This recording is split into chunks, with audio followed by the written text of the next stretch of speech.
The world ended with a collective gasp that choked the Johannesburg skyline. I, Maya, queen of the nocturnal noisemakers, was in the eye of the storm, headphones clamped on, blissfully oblivious to the city's death throes. My show, The Midnight Moan, was notorious for its graveyard shift and eclectic mix, bluesy howls 1 minute, a forgotten 80s synth-pop banger the next. Tonight, it was Nina Simone's soulful lament, Strange Fruit. Little did I know, it would become the soundtrack to our very own apocalypse. A crackle on the live feed jolted me. The usual cityscape of twinkling lights had vanished, replaced by an inky black canvas peppered with what looked like obsidian teardrops. My breath hitched. The teardrops were growing, impossibly large, until they blotted out the entire view. Panic, raw and primal, surged through me. My carefully constructed, cynical persona threatened to crack like a cheap wine glass. Then came the screams. A cacophony of terror that sent shivers down my spine. My finger hovered over the cut button, but something stopped me. This wasn't just another drunken brawl outside the local tavern. This was different. Taking a deep breath, I forced my voice into a semblance of calm. Listeners, I rasped. I'm not sure what's happening, but... My voice trailed off. What could I possibly say? Static. That's all that remained where the city's heartbeat once thrummed. I slammed my fist on the desk, a primal scream trapped in my throat. But then, a flicker of defiance sparked within me. They may have taken the city, but they wouldn't take my voice. This is Maya, I repeated, my voice firmer this time. If anyone's out there, if anyone can hear me. The silence stretched on, suffocating, but I wouldn't give in. Not yet. We'll get through this together. Somehow. The needle on the turntable sighed as Nina's song ended. My hand hovered over the control panel, 1,000 questions swirling in my mind. What on earth was happening? Where was everyone? And most importantly, was I truly alone? My ears perked up at the distant wail of a car alarm, a solitary cry in the vast silence. Then, a murmur of static whispered through the speakers. Another voice? A whisper grew into a shout, then a cacophony of cries. Survivors scattered like seeds in the wind, finding solace in the static. Hello? I ventured, the word echoing into the abyss. Is anyone there? The response was a symphony of hope. Voices, desperate and disjointed, flooded the airwaves. Some spoke in tongues I didn't recognize, others in the shaky, tear-soaked whispers of the newly orphaned. They called out from basements and rooftops, from the lonely corners of the world that had once been their sanctuaries. And there I was, the DJ who had sworn she'd never save anyone, suddenly the voice of comfort in the dark. Days turned into weeks, and the static grew into a lifeline. I played the role of therapist, DJ, and news anchor, spinning a web of words and music to keep the dwindling fires of humanity alight. I shared tales of my past, my loves, my fears, the mundane tapestry of a life that now seemed so precious. And in the quiet between the tracks, the survivors spoke back. They told me about their lives, their lost ones, and their will to fight. But amidst the sorrow, there was a spark.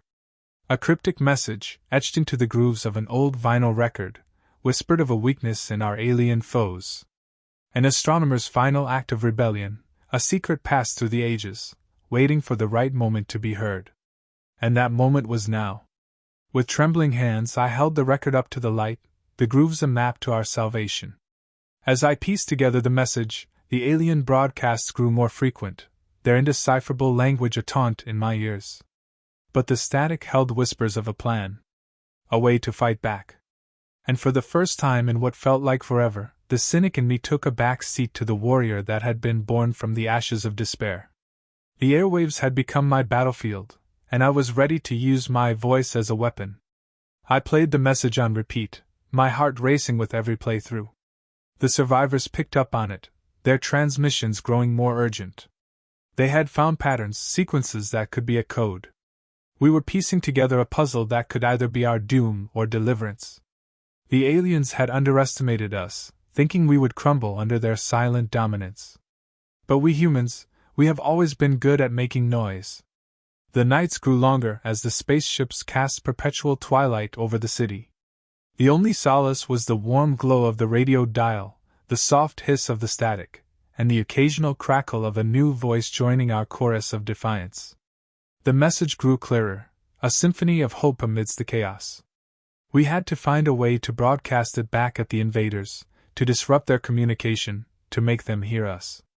Days turned into a blur of coffee and paranoia. I barely slept, haunted by the images of destruction outside my booth. Yet, every dawn brought new voices, new life into the mix. We weren't just survivors anymore. We were a network of rebels, bound by the unspoken promise to never let our guard down. One evening, a transmission from a voice I'd come to know as the Professor broke through the static. His voice, usually calm and measured, was strained. "Maya, I've cracked it," he said, his words cutting through the air like a knife. "We need to broadcast the message now. We're running out of time." My heart hammered in my chest as I nodded, though he couldn't see me. "Got it," I said, my voice steady. "Ready when you are." The Professor's voice grew clearer, recounting the steps we had to take. My hands danced over the radio equipment, setting the stage for our counterattack. The room was tense, the silence outside a stark reminder of what was at stake. With trembling fingers, I lined up the record, the ancient grooves holding our future. The moment of truth approached. I took a deep breath and held the mic close. "This is Maya," I announced, my voice echoing through the emptiness. "And we're about to drop the beat, alien style." I shared a grim smile with the air, then cranked up the volume and dropped the needle. The message blared through the speakers, a symphony of static and hope. The alien drones outside the radio station buzzed in confusion, their lights flickering.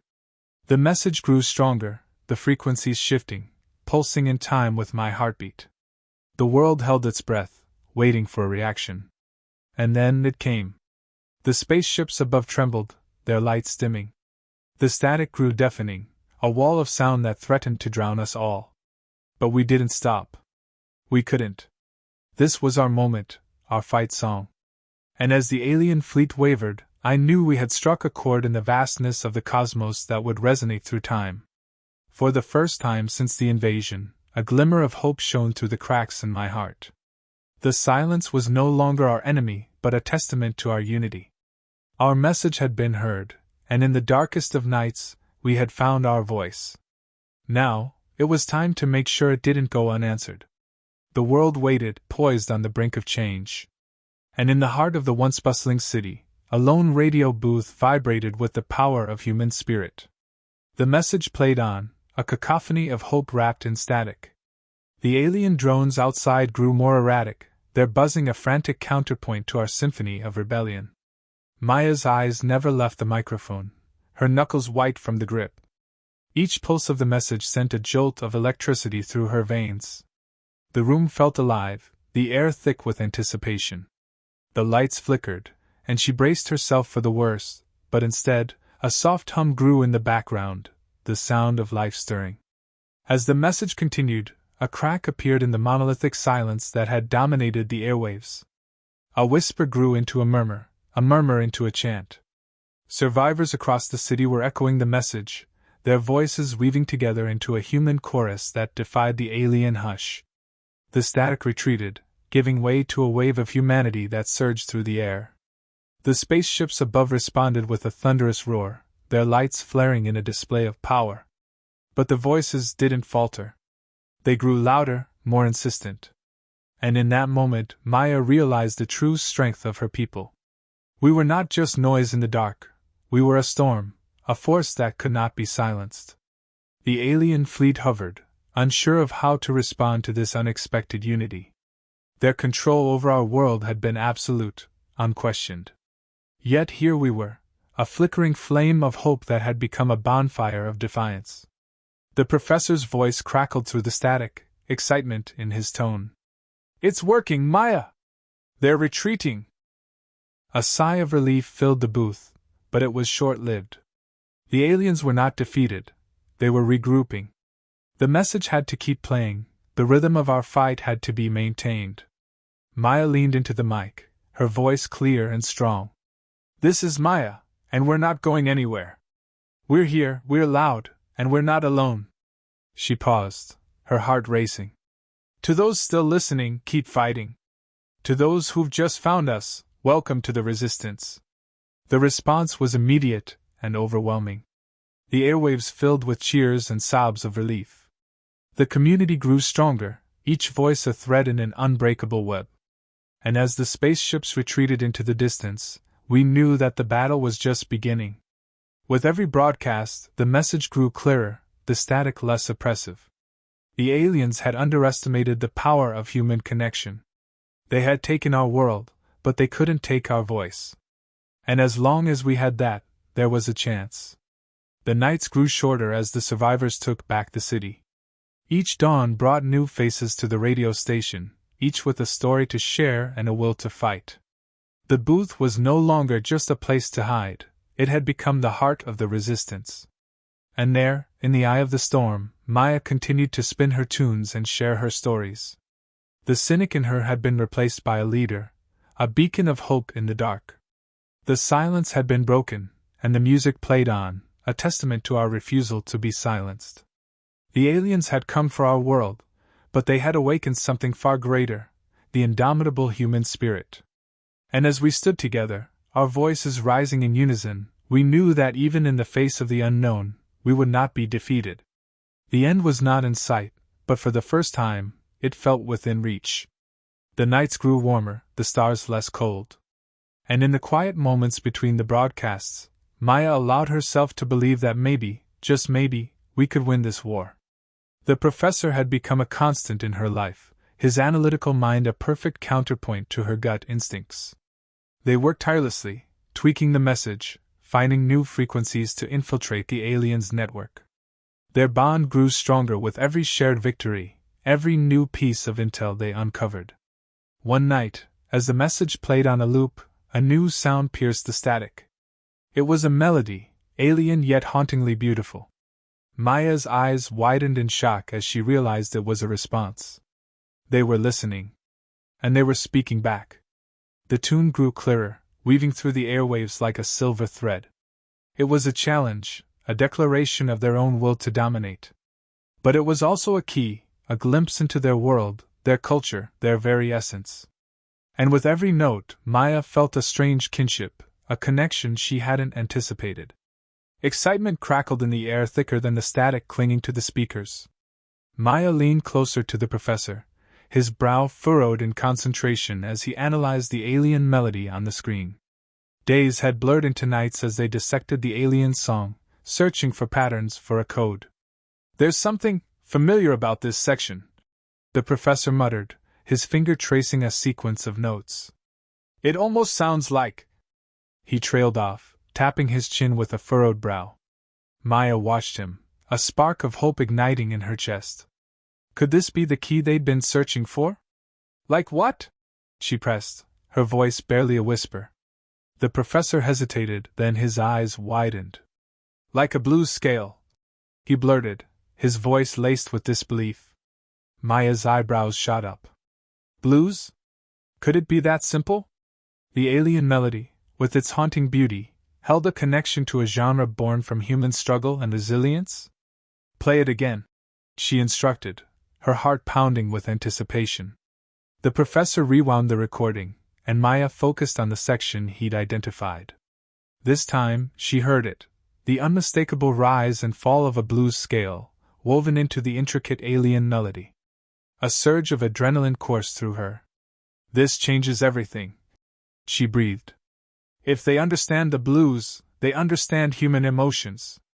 Maybe, just maybe, we can communicate with them." A wave of renewed determination washed over them. With a newfound fervor, they analyzed the melody, dissecting its structure and identifying more blues scales, interwoven with other, more complex patterns. They compared them to human music, searching for common ground. Hours bled into dawn, fueled by stale coffee and the thrill of discovery. Finally, the professor slammed his fist on the desk, a triumphant grin splitting his face. "I've got it!" he exclaimed. "They're using emotional anchors. The blues represent sadness, loss, but also perseverance. They're showing us their pain, their struggle. Maya's throat tightened with emotion. The aliens weren't just invaders. They were refugees, carrying the scars of their own wars. Understanding dawned, washing away the fear and replacing it with a strange sense of kinship. "We can respond," she said, her voice thick with emotion. "We can play them music that reflects our own struggles, our yearning for peace." A newfound energy filled the room. With trembling fingers, Maya reached for her guitar, the professor pulling up a classical piece known for its melancholic beauty. Together they played, weaving human emotions into the alien melody, a bridge built on shared experiences. The professor studied the patterns, his brow furrowed in concentration. "It's complex," he murmured, "but it follows a pattern. It's almost musical." Maya nodded, her mind racing. "If we can understand it, we can respond in kind. Maybe, just maybe, we can find a way to communicate." The days that followed were a blur of research and experimentation.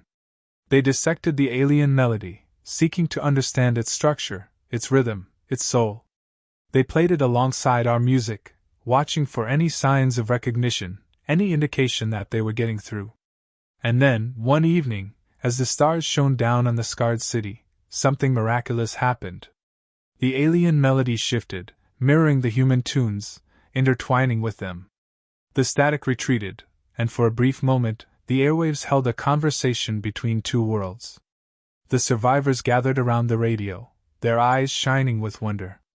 The message was no longer just a weapon, it was a bridge.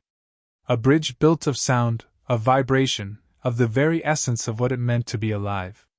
Maya took a deep breath, her heart pounding in her chest. "Let's jam," she said with a grin, and the professor nodded, his eyes alight with the same hope.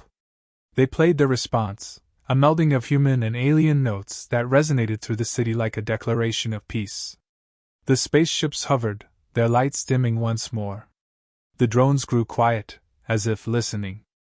And for a heartbeat, the world held its breath. The static parted, and in its place, a single, clear note rang out. It was not a retreat, not an attack. It was a greeting. A greeting from the void, a hand extended in the dark. Maya knew that this was their chance. With trembling hands, she picked up the guitar she had brought from home, a relic from a simpler time. She strummed a chord, letting it hang in the air, a human note among the alien symphony. The professor nodded, his eyes gleaming. He began to play the keyboard, the notes dancing around Maya's melody, creating a conversation. The alien tune grew more complex, weaving in and out of their music. It was as if the aliens were testing them, feeling the rhythm of their hearts, the pulse of their souls. The booth was alive with the vibration of sound, the air thick with anticipation. The professor's fingers flew over the keys, translating the alien patterns into a harmony that felt eerily familiar. "It's a pattern," he murmured. "A sequence of emotions. They're trying to understand us." Maya took a deep breath and sang. Her voice, raw and filled with hope, soared into the microphone. The melody was one of yearning, of loss, of the fierce love that had driven humanity to conquer the stars. The alien music grew softer, following her lead. The city fell silent, every survivor listening, every heart beating in time with the music. The message played out into the night, a bridge of sound connecting two worlds. The spaceships above shifted, their lights pulsing in time with the music. The drones hovered, their buzzing subsiding into a curious hum. The music grew into a crescendo, a symphony of humanity's will to live, to connect, to fight. And as the final note faded into the night, the alien fleet remained still, their lights dimming to a gentle glow. For a moment, the only sound was the soft hiss of static. And then, a single word crackled through the speakers. "Understood." The survivors erupted into cheers, their voices echoing through the streets. The alien fleet began to retreat, their lights fading into the horizon. The professor leaned back in his chair, a smile on his face. "We did it," he whispered. Maya couldn't believe it. They had done the impossible. They had reached out to the stars and found understanding. But she knew it was just the beginning. The aliens were still out there, watching, waiting. As the city breathed a collective sigh of relief, Maya leaned into the microphone once more. "This is Maya," she said, her voice shaking with emotion. "We're still here. And we're ready to talk." The static grew quiet, and in its place, the sound of an alien voice, tentative and curious, filled the booth. The conversation had begun. And as the night grew lighter, the world grew smaller, united by the universal language of music and hope. The story of the DJ and the astronomer had become a legend, a beacon of human resilience in the face of the unknowable. And though the battle was far from over, they had found a way to be heard, to assert their existence in the vastness of the cosmos. The airwaves buzzed with new life, a blend of human and alien frequencies. The message of peace grew stronger with every broadcast, reaching further into the unknown. The world had changed, irrevocably, but in the heart of the radio station, the music played on, a promise of a future where two worlds might just find a way to sing in harmony. Maya's voice grew hoarse from the constant communication, but she didn't dare rest. Each day brought new words, new patterns, a slow dance of understanding. The professor, his eyes never leaving the screens, translated the aliens' melodies into something tangible, a roadmap to their intentions. One evening, as the city began to rebuild itself from the ashes, a message came through, clearer than any before. It was an invitation, a request for a meeting. Maya felt a chill run down her spine. This was it. The moment of truth. The professor looked up from his work, his face a mix of excitement and fear. "They want to meet," he said, his voice barely above a whisper. "They want to understand us." Maya nodded, her heart racing. "We have to go," she said, her voice steady. "We have to show them that we're more than just noise." The two of them, along with a small group of trusted rebels, made their way through the ruins of Johannesburg. The once bustling streets were now silent, save for the distant hum of the retreating fleet. They approached the designated meeting point, an open field on the outskirts of the city. The spaceship descended with a grace that belied its size, the ground trembling beneath them. Maya took a deep breath, the mic in her hand feeling both comforting and terrifying. The door to the ship slid open, revealing an alien form that was both terrifying and awe-inspiring. The creature was a symphony of colors, its limbs moving in a pattern that mirrored the music they had shared.